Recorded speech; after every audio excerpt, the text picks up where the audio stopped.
السلام علیکم ورحمۃ اللہ وبرکاتہ۔ امید کرتا ہوں کہ آپ سب خیریت سے ہوں گے۔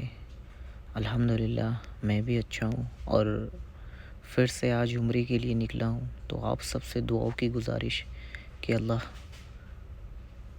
میرے راستے کی ساری پریشانیوں کا خاتمہ عطا فرمائے اور مجھے مکہ المکرمہ صحیح سلامت پہنچائے، آمین۔ ظلم ہوتا تھا، بہت زیادہ ظلم ہوتا تھا، عورت کی کوئی عزت نہیں کی جاتی تھی، بس عورت استعمال کی چیز سمجھی جاتی تھی اور نسل چلانے کا ذریعہ سمجھا جاتا تھا اس کو۔ لیکن جب جناب محمد الرسول اللہ صلی اللہ علیہ وسلم دنیا میں تشریف لائے، جب اسلام آیا، تو جناب محمد الرسول اللہ صلی اللہ علیہ وسلم نے عورتوں کو بے انتہا عزت دلائی، اور جتنی عزت جناب محمد الرسول اللہ صلی اللہ علیہ وسلم نے عورتوں کو دلائی، ساری دنیا بھی مل کر کے عورتوں کو اتنے حقوق ان کے دلانا چاہے، آج چاہے کتنا شور مچاتے رہیں، نہیں دلا سکتے۔ اور کس طرح لوگوں کو اس بات پر اجاگر کیا۔ کبھی جناب محمد رسول اللہ صلی اللہ علیہ وسلم نے بیٹیوں کی فضیلتیں بتائی کہ اگر اللہ نے کسی کو تو بیٹیاں دی ہو یا دو بہنیں دی ہو، اور وہ ان کے ساتھ اچھا سلوک کرے، ان کے ساتھ بھلائی کا معاملہ کرے، اور وہ ان کی بہترین جگہ شادی کرے، ان کی دیکھ ریکھ کرے، تو وہ اور میں جنت میں اس طرح ہوں گے۔ اتنا بڑا پروانہ سنایا، کیوں؟ تاکہ یہ لوگ جو ایمان میں داخل ہو رہے ہیں، یہ عورت کی محبت اور فضیلت اور احترام کو سمجھے، اور اگر بیٹی ہے تو بیٹی کی شکل میں، کیونکہ سب سے پہلے یہ ہوتا تھا نا کہ گھر میں اگر بیٹی پیدا ہو گئی تو اس کو قبر میں دفن کر دیا جاتا تھا، زندہ دفن کر دیا جاتا تھا۔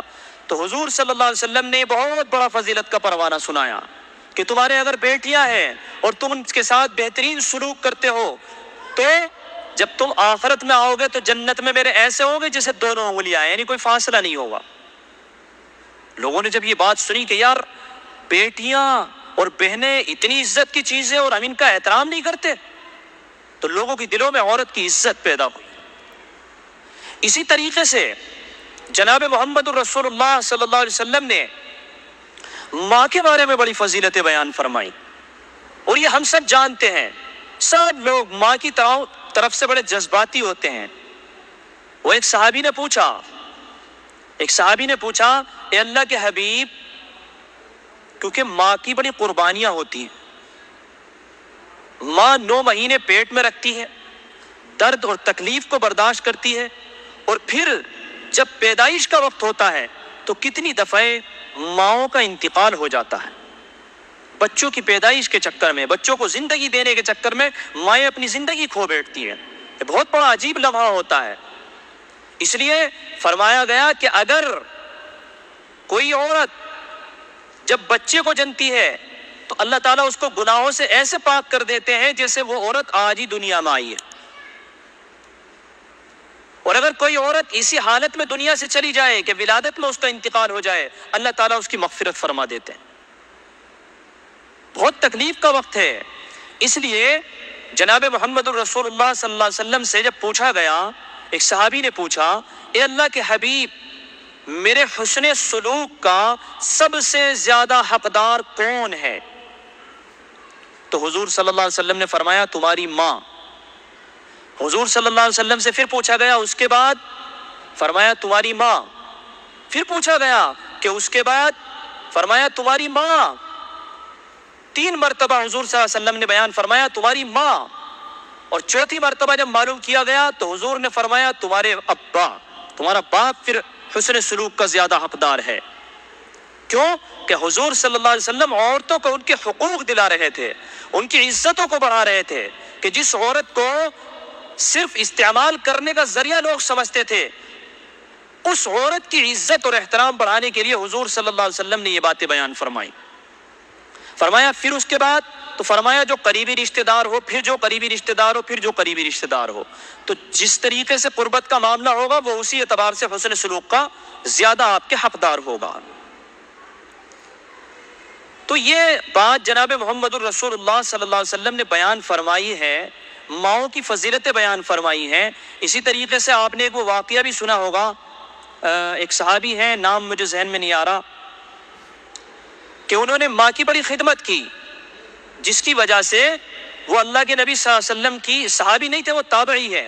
صحابی وہ ہوتا ہے کہ جو اللہ کے نبی صلی اللہ علیہ وسلم کو ایمان کی حالت میں دیکھے, خود مسلمان ہوتے ہوئے, اور اس کا ایمانی پر خاتمہ ہو, وہ صحابی کہلاتا ہے. لیکن وہ اپنی ماں کی خدمت کی وجہ سے جناب محمد رسول اللہ صلی اللہ علیہ وسلم سے ملاقات نہیں کر سکے.